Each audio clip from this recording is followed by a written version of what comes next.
wonderful. In this video, you're going to see the tax rates through the lenses of the IRS.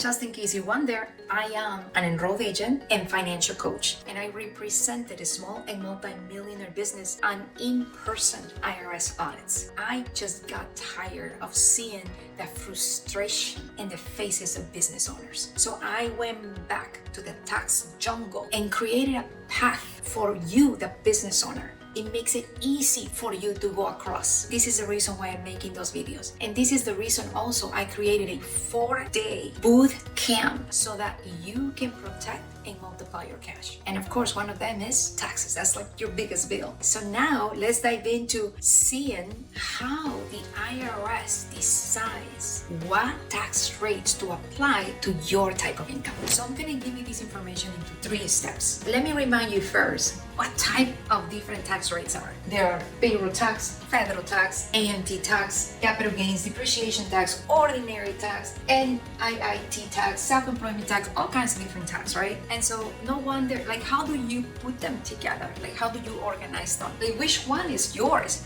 Which one or which group do you pay? And besides that, we call the same tax rate different names. I know I myself am guilty of this, but let me explain this. Like, for example, income tax, we call it federal tax and ordinary tax. It's the same tax, but today you're learning it's gonna be clear. And payroll tax has been called Social Security Medicare tax, and it's been called self-employment tax, but it's the same thing. It's the same Social Security and Medicare. But today you're going to see how the IRS sees your income so that they can decide what taxes to apply. So let's start with step number 1. Those are the most common tax rates that the IRS uses to charge you taxes based on the type of your income. We have 10 to 37%, the first one, which is the federal tax, 26 to 28%, 25%, 7.65 to 22.2, and all the way to 3.8%. I put them in order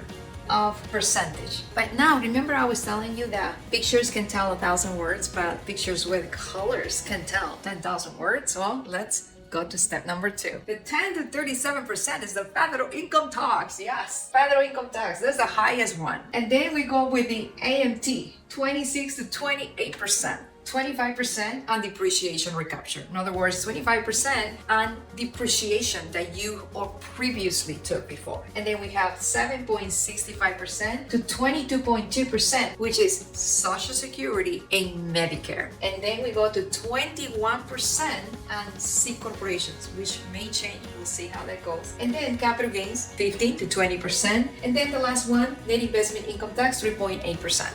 Now we can see that they are in order of percentage. And this is the second step. So now let me show you the third step. All of these organized in my TCS quadrant.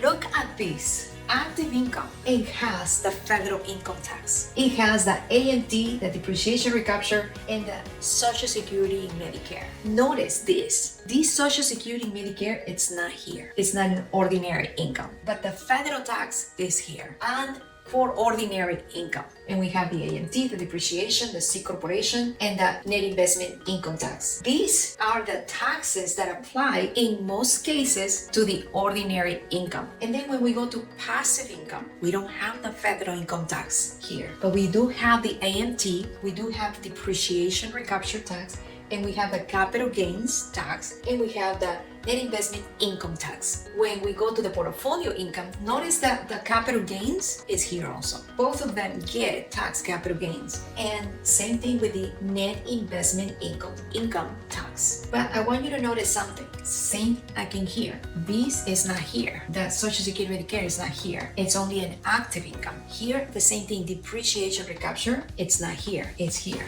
And remember I was telling you that the passive income, it's not what you think it is in the eyes of the IRS. In most people's eyes, it's like rental income. They see it as passive income. But for the eyes of the IRS, passive income is ordinary income.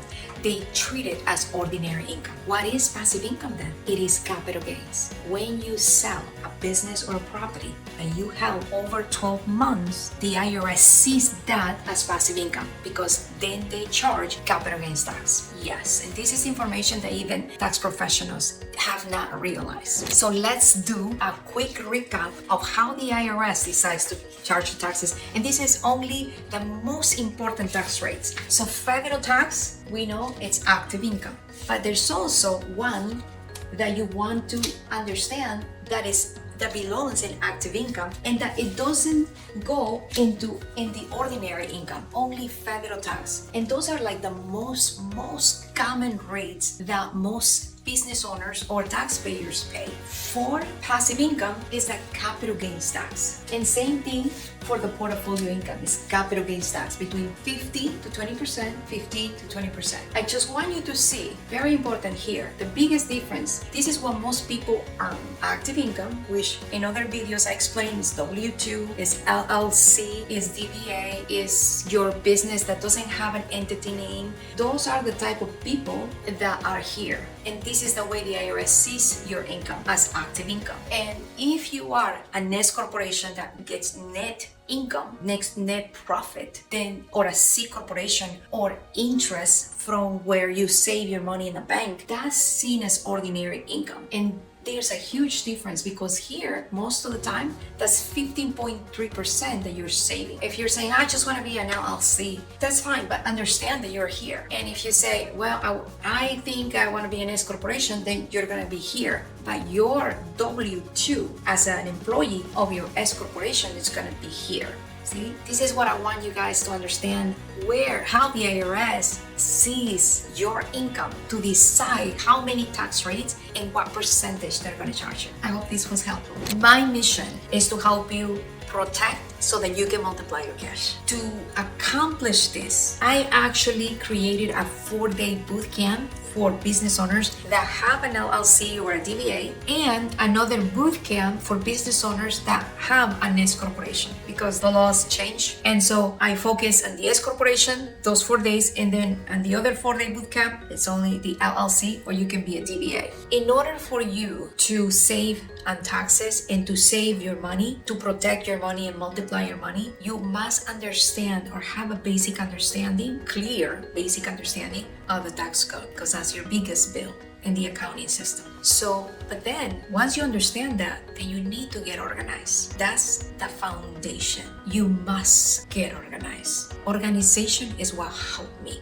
through those in-person audits to go through them faster. In order to get organized, you do need to understand those two things, taxes and accounting. To manage organization, you have to build the system. Well, this is what I've done. I actually took hundreds of hours to create worksheets in Excel so that you can put your information and start measuring your cash. And when you measure your cash, now you can see how much cash you're losing, how much your business is bleeding cash, and you can stop the bleed. And now you can start to protect your cash so that you can multiply it. That's another system that is within this 4-day bootcamp. So sign up. I hope I see you there. Watch my other videos to learn more about it, because the more you learn about it, the better it is for you to ask questions, to be able to ask questions during the 4-day bootcamp. Thank you so much. Big hug. I love you all. Take care. If you like this video, please subscribe, share with your family and friends. I will embrace your inspiring comments. Until next time, remind your heart to smile and fight for your dreams with honor and undying determination. Thank you so much.